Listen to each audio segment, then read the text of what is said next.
Syederalun, seorang warga desa Cotgrut Makmur Biren Muhazar 21 tahun ditemukan meninggal dunia dalam kondisi terapung dalam tambak ikan di kawasan desa Lapang Barat Gandapura Biren pada Selasa 25 Januari 2022. Informasi diperoleh serambinews.com. Saat itu seorang warga setempat bernama Zulfauzan 47 tahun sedang mengecek tambak ikan dengan senter dan melihat batang kelapa dalam tambak. Karena penasaran, saksi mendekat dan melihat sesosok mayat yang terapung dengan kondisi pakaian lengkap dan juga ada senter terikat di kepalanya. Melihat kondisi demikian, saksi segera memberitahukan warga lainnya dan ke Polsek Gandapura. Akhirnya korban diketahui bernama Muhazar, 21 tahun, warga Cotgrut Makmur yang sering mencari kepiting di kawasan tersebut bersama adiknya.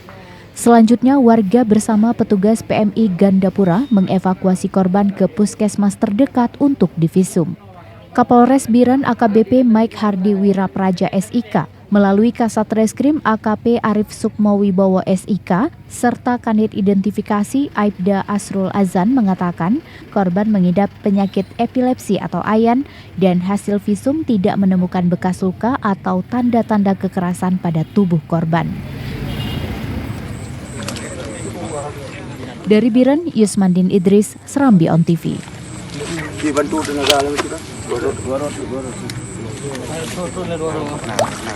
Dari kampung dah 2 Kampung nah. Yang dari Liburan. Dari kampung dah 2. Dari